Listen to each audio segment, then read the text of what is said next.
the NFC East predictions. How do I not be biased? How do I not be biased, dude? Oh, where do I start? How do I not be biased? All right, listen. I promise I'm gonna try my best to not be biased this video. What's good, YouTube? It's your boy MG Nas, and I'm back again with another NFL video. And today, man, we got the NFC East predictions for the 2020 season.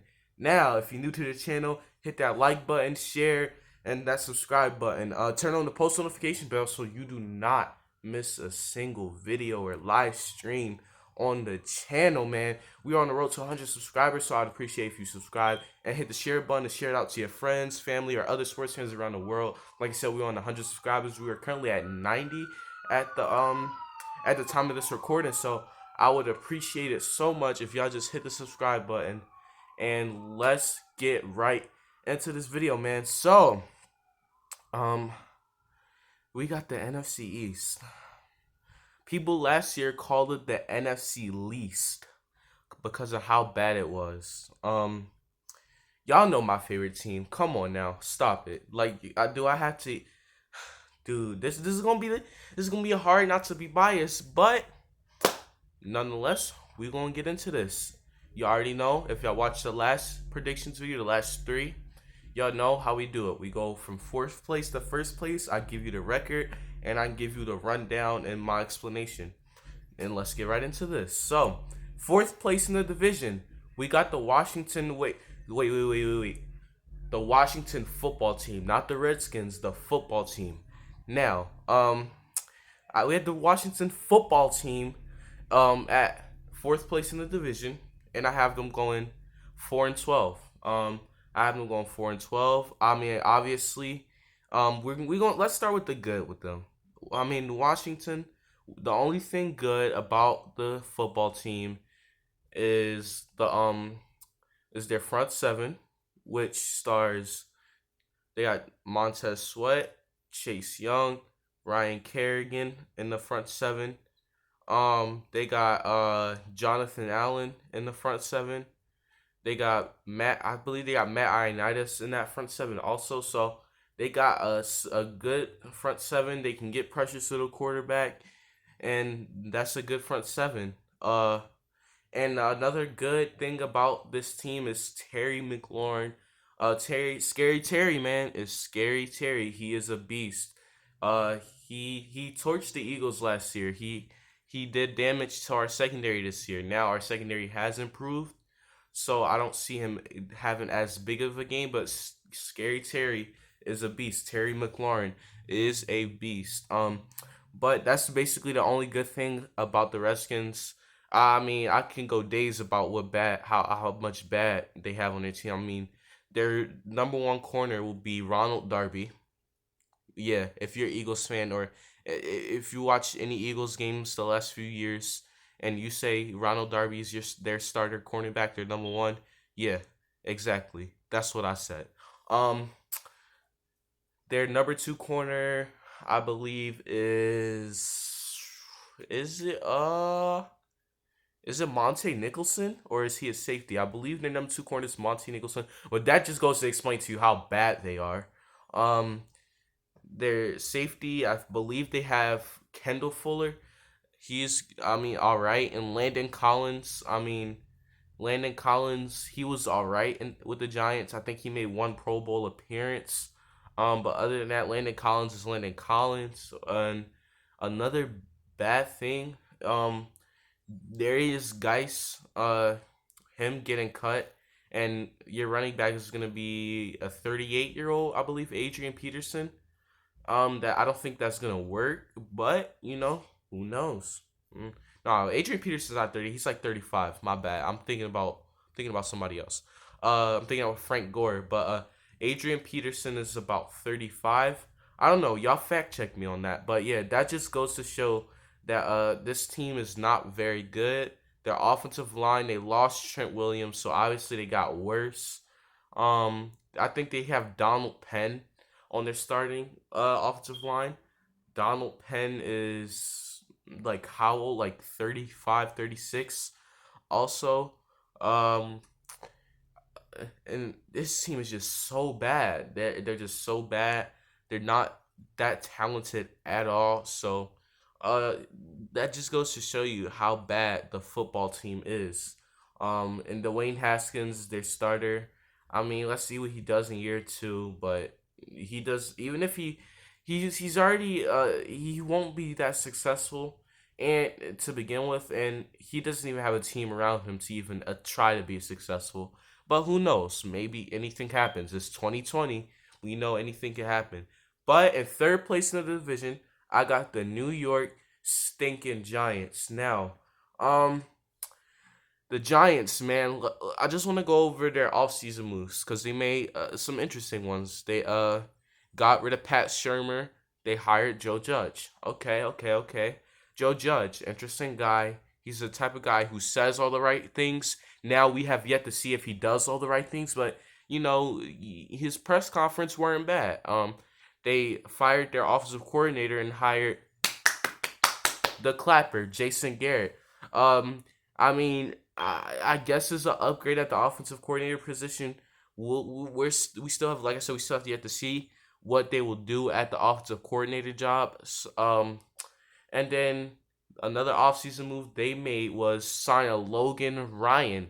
Big acquisition. That's huge for them, especially with the DeAndre Baker situation. That is a huge acquisition for the New York Football Giants. Now, now they're still gonna be third place in the division. I have them going 5-11, going third place in the division.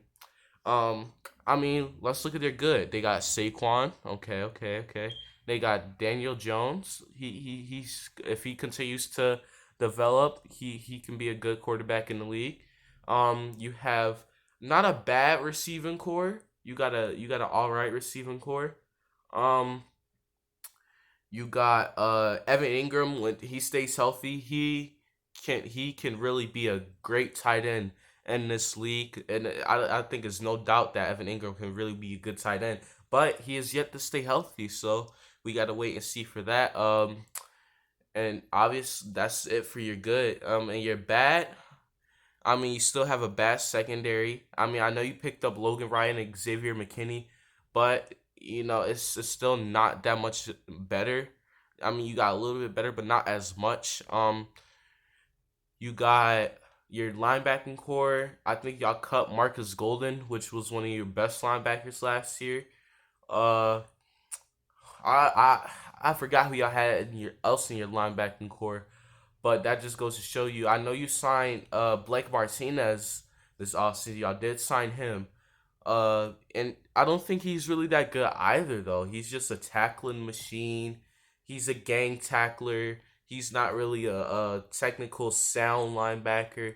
He's not really that great in coverage. He's just like a gang tackler. Um, and then your D line, you got what Leonard Williams and Dexter Lawrence, two young guys. Leonard Williams, he keeps having off the field issues, and Dexter Lawrence, he's going into year two. I mean, let's see how he does, I guess. And man, your defense is just it's bad. I'm sorry, but it's just bad. It's not good. Your secondary is average at best. I think they're gonna be average at best this year. And then the rest of your defense is just meh. And then you got the O line. You did pick up Andrew Thomas. I see y'all got Zeitler last year from the OBJ trade, or it was a trade y'all got with the Cleveland Browns. So I don't know if it was specifically that OBJ trade. Um, but I know y'all got Zeitler last year. Y'all trying to build on your offensive lineman. I'll give y'all credit for that. But nonetheless, y'all still got ways to improve on that offensive lineman. I don't think that y'all have a fully built one. Obviously, y'all drafted Andrew Thomas with the fourth overall pick, one of the best tackles in the draft class. So I give y'all credit where credit is due. Y'all are trying to improve on your offensive line. But other than that, I mean, and then we can't forget Saquon Barkley. He's gonna do him. But the Giants, I just think they're not as talented yet. I feel like they still got a lot of plugs to fill. But I mean, who knows? Daniel Jones, like I said, this is year two, year for improvement. So we're gonna see. But I got the Giants finishing third in the division. They're gonna finish the whopping 5-11. So let's get the second place in the division. Now, I'm trying my best to not be biased right here. Y'all know the two teams we got left here. Y'all know the team I root for every Sunday. And it's gonna be hard to pick the second place. But I'm not gonna waste y'all time. Ah man. You know what? You know what?